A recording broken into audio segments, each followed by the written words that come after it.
Forecast. Yep, just WR. Then 21. Hi, Madeline. By 21. Hi, how are you? Good, how are you? Hi, good. There you go. Okay, we are all set. Okay, so we're in Jim's absence today, I will be leading the meeting. So we will go ahead with the roll call, Maria, for the Franklin County IDA. Okay, Sherry Boye. Hello. James Ellis is absent. Stephen Erman, Here, Madeline Fleury, Here. Justice Martin, Present? Archie McKee. Here.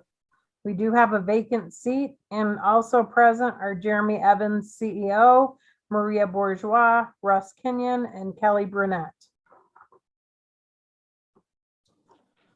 Thank you. All right, so we will entertain a motion to accept the agenda as printed. so move, Archie. I think so. Okay, do we have a second? I'll second. Okay. All in favor, say aye. Aye. Hi. Anyone opposed? Right. Any public comments?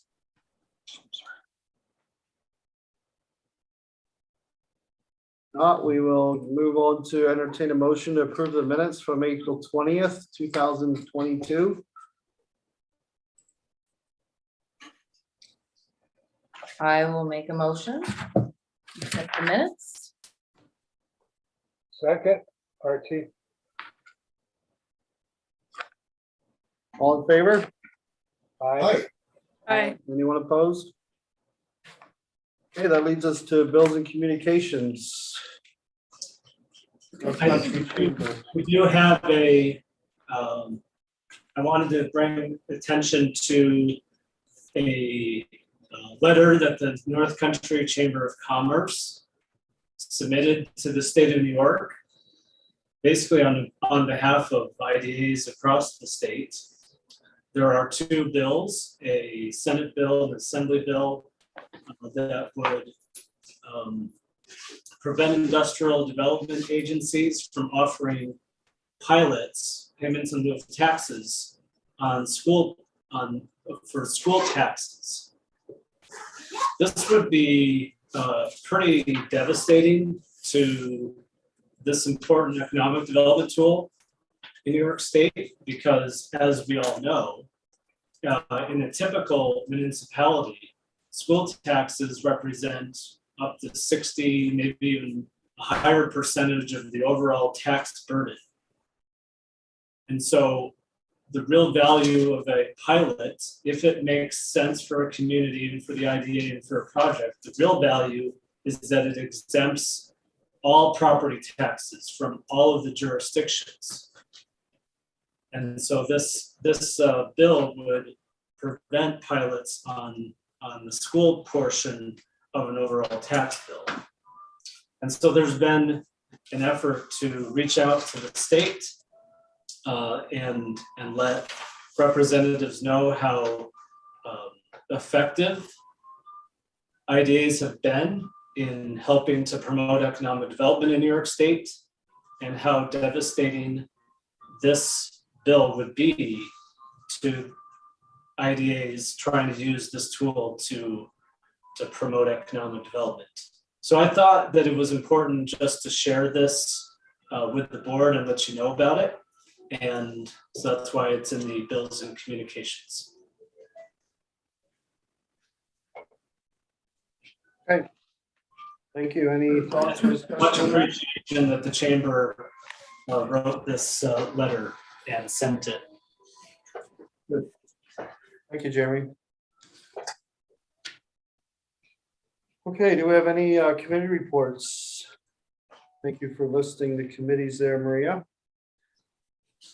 Sure, that was the chair's request, so we will do that on all agendas moving forward. If not, let's move on to the treasurer's report. All right, we've got the treasurer's report. We, the profit and loss versus last year, you can see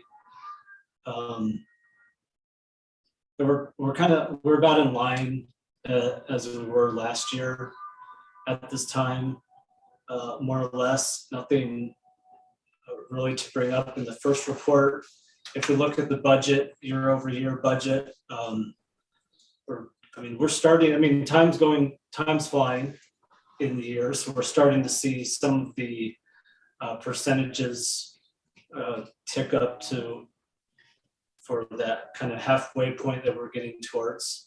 But still, we're not all the way in there. If you recall, in the miscellaneous expenditures line that Madeline had asked about last meeting, we discovered that we need to move that. That should be listed as a liability, not as an expense, because it's not actually income or an expense on our behalf. We're just collecting a payment. We're a pass-through from the company to the taxing jurisdiction. So that, when we figure that out, that will actually move, and that miscellaneous expenditures will not be there anymore. Just wanted to give an update on that. The only other treasurer's report item I have is that we are close to closing on the Church Street, New York project, which is the Donnie Smith's apartment project in Tupper Lake. That's, they've been going back and forth on all the closing documentation for many months now, but they are very close. And Maria generated an invoice to go with the closing. And so once that closes, we will receive the income from those fees as well, and that project will be underway. I think that's all I've got today.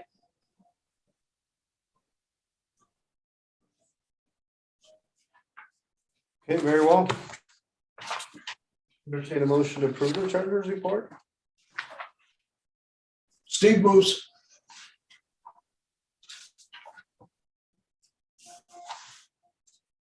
I'll second. second. Archie.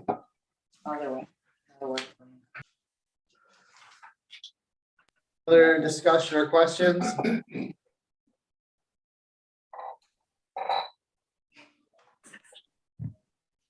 All in favor? Aye. Aye. Anyone opposed? Okay. We will move on to old unfinished business.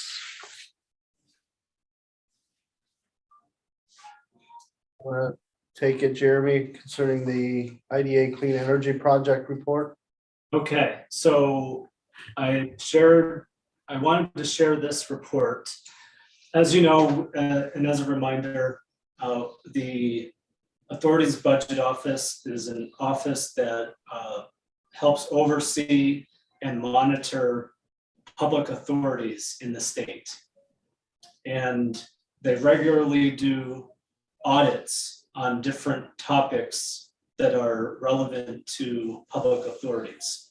In this case, they did a review of clean energy projects that IDAs have approved across the state. And I don't know how they choose them, but they selected a number of clean energy projects, both solar and wind, from across the state. One of the ones that they chose was the Jericho Rise Wind Project that's in the towns of Chateauguay and Belmont.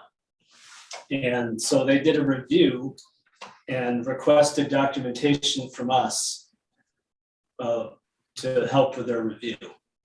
And I wanted to share in the packet and with the board the entire report, because one of the purposes of this type of work is for everyone to learn and everyone to do better when things are missed, regardless of where it happened. But more specifically for our project, if you move towards the end, they do their overall summary and then they kind of look at each project individually. So ours is on page 42, I think, of the report. And I just wanted to, it's A11, it's in the appendix. This might be the last page. Sorry, not 42, I think it's the last page. And they did a review and found most of what they were looking for from documentation that we provided to them. One thing that they did not find and that we could not find was the uniform project agreement. Now, this is something, I don't know if it was missed. I don't know if it was done or not. I'm confident we did our best to find it if it existed. We've got a box and DVDs with documentation on it. But I do know that we have, a couple years ago, if you recall, we updated some of our policies to make sure we have a project agreement as part of our projects. So this is something that we do now as a matter of course that either we didn't do or we missed for the Jericho Rise project. In addition, when they reviewed our website on September 10th, they could not find the documentation that is supposed to be on our website.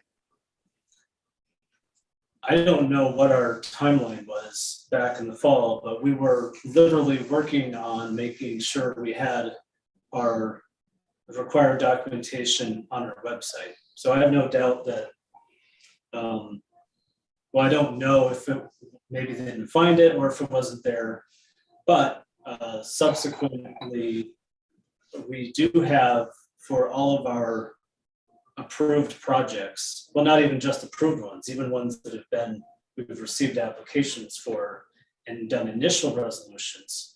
For all those projects, we have a separate page now on our website called Portfolio. And on that page, you can see each project listed. And then for each project, there's links to all of the required documents. And we're pretty sure we're caught up with those. It's just something we're always going to have to be checking in on because we are supposed to make all of this stuff, information available on our website.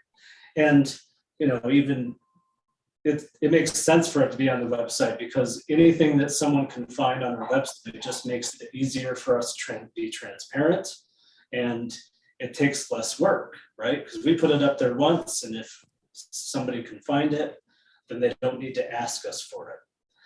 So I just wanted to make sure the board was aware that this report had been released, mention a couple of the things that where as a organization over the last few years since this was approved that we didn't quite measure up to, and then report out on how we've addressed it. We can't address the lack of a project agreement at this point, but we can and we did address, we were already in the process of addressing the website compliance issue. And yeah, just as a matter of course, if you're interested, there's a lot to learn from reading through the other projects that were audited. And just wanted to share that with everybody. No action, just wanted to bring it up as a item, as an update. Jeremy, there's no penalties on the part of the budget office to us or anything, no sanctions, they just pointed it out for the future. They just publish Just, do it better. Yeah, yep. Great.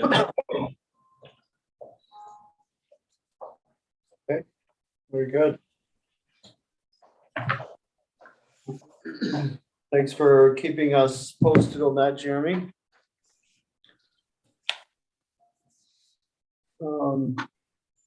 Okay, new business, we have a resolution 2022-06.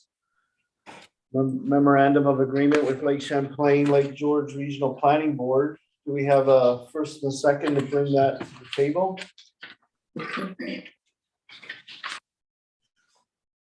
first. I'll bring it to the table. Sherry, Second, Steve. second it. All right, can you give us a rundown for this, Jeremy? Yeah, I don't even remember when it was, but several months ago, I had brought this up just as an item for discussion and described that this project was coming. And what it is that the Lake Champlain, Lake George Regional Planning Board received a grant from the Northern Border Regional Commission in order to conduct an regional economic housing analysis. The planning board covers their normal service area is Clinton, Essex, Warren, and I think Washington counties. And perhaps Hamilton. But they reached out to us to see if we would want to be interested in participating in this study because our economies and housing patterns are so linked with those counties. It's really kind of hard to separate them all. And so Franklin County is, for the purposes of this project, included. And if you recall, what I had asked is if the board would be willing to authorize staff time and contributing basically on a contractual basis to the planning board a $7,500 cash match, which is what the other, I think total of all the counties are contributing $10,000 as the local match for this project. And there was a RFP that was released. We reviewed proposals from a bunch of agencies or consultants and narrowed down to choose Camoin Associates. They are well known, they wrote our sets, but they recently did a housing study for North Elba that was just very well done. And I think there was a lot of interest in having something of that detail and quality available for this regional project. And so they had sent me this agreement and I thought we had done a resolution, but then I recalled that we never did the resolution. I just brought it up for discussion. So that's the overview, and they're ready to receive payment, and I'm tracking my hours with it also as that in-kind portion also. Any questions? The only question I had, I think this is great. When Camoin does this, will they format in such a way where we get very specific information for Franklin County as apart from the other counties and Yeah. and the major locations within the county? It's a really important question, which was one of the reasons, I think that one of the reasons that Camoin was chosen. Is their ability and understanding of that need and desire. Because even within the counties, there's a lot of disparity between housing availability, housing needs, and housing costs. And so having just county level data or regional data has its value, but is not as helpful as having town by town data. So the answer to your question is yes, but it depends on what the data is. And they just gave us a matrix last week of what they're kind of looking at, because some data they will be able to get at a town by town level.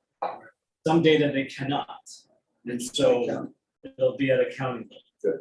So to the extent they can do that, they are, but it won't be, it's not every data point will be able to be provided at every level. Good. But they are going to be providing a lot of town level information, which is where it really becomes useful. Right, and the reason why I mentioned that is that, you know, a few years, I think it was happening to Southern End a few years back, the LA group did work, housing, needs analysis for Saranac Lake, which has gotten at this point somewhat, it's informative but somewhat stale.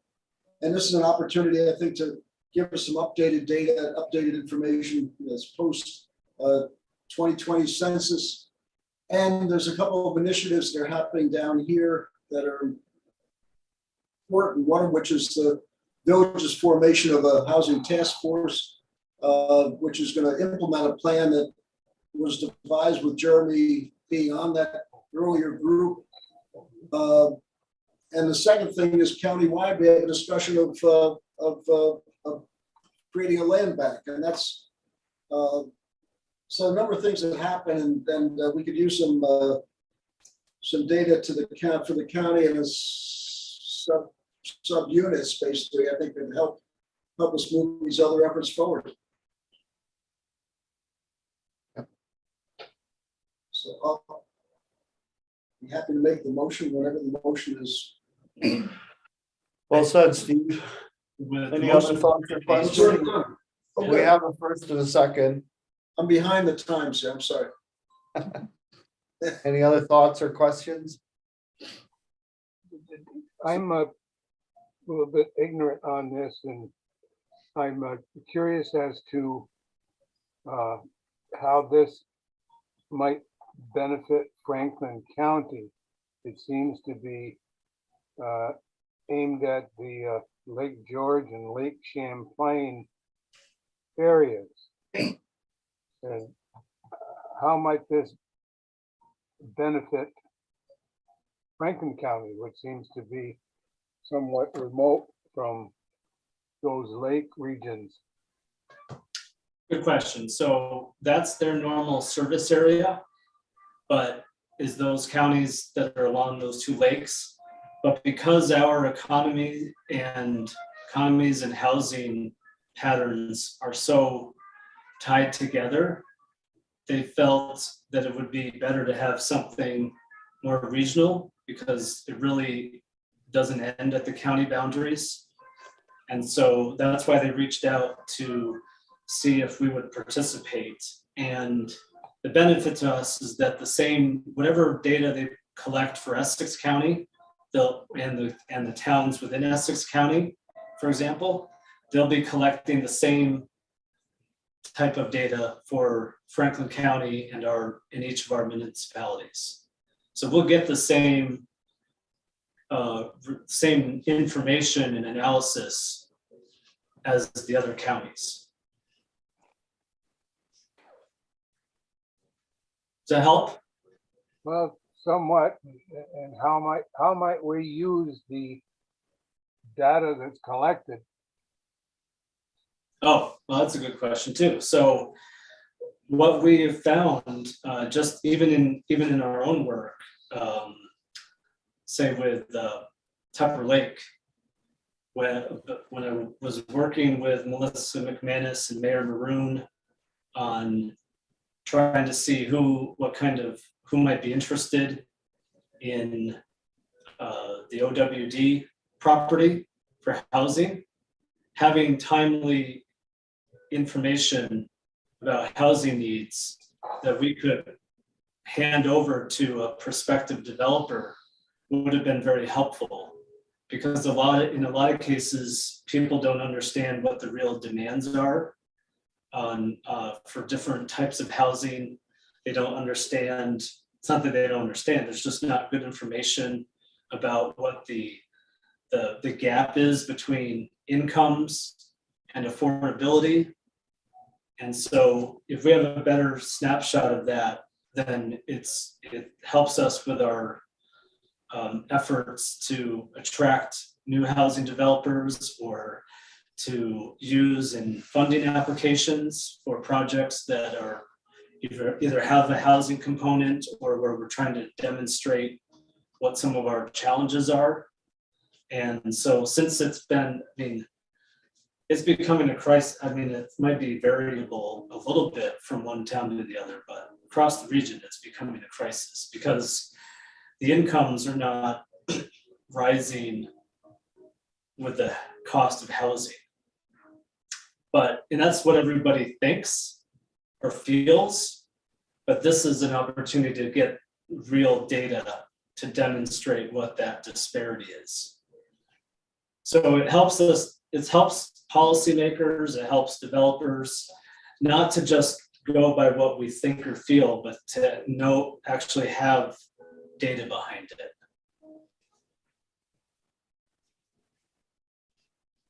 So by participating, we'll have full access to all of the information regarding the areas, including the Lake Champlain and Lake George areas.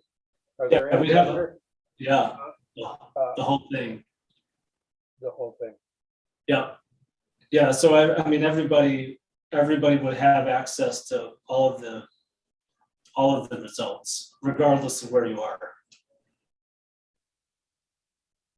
So they're gonna provide regional summary of information and recommendations.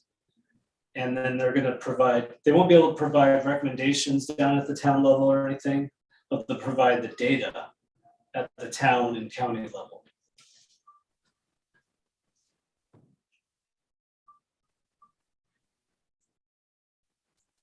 So what would it take to have them do that in Franklin County? I mean, I'm trying to think what, To do what? to get data like that, that would impact the towns. Or does it, does this We don't cover? know. Yeah. We'll get the data. It's a regional effort. Yeah.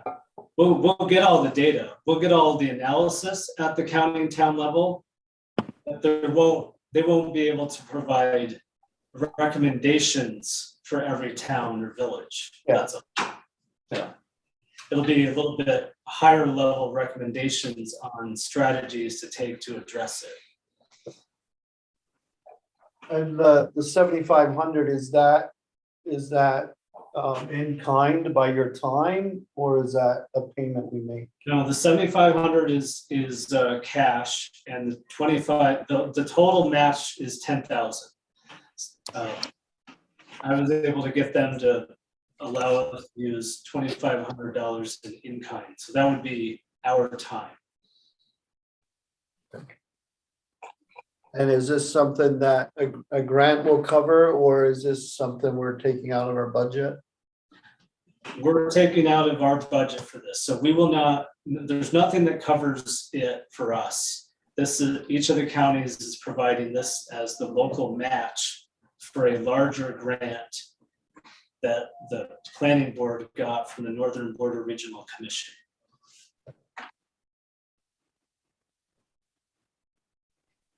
You know, are the other areas, is everybody working together on this? Is it gonna move forward?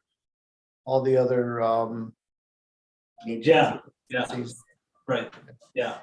So there's a committee, the planning board, there's 2 staff members, and then my counterparts in Essex, Hamilton, and Clinton are on the committee. There's a couple, I can't remember, a couple other folks too.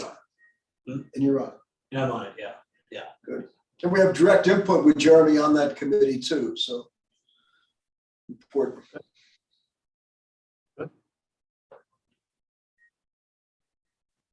any other questions or thoughts? All right, well, we have a first and a second. Maria, can you do a roll call, please?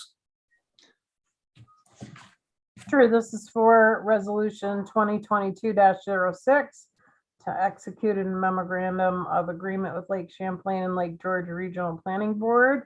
Sherry Boye, Yes. James Ellis is absent. Stephen Erman, Yes, Madeline Fleury, Yes.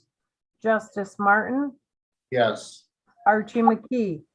No, Okay. And the resolution is adopted. Okay, very good. Date of next meeting is June 8th, 2022. And we will entertain a motion to adjourn.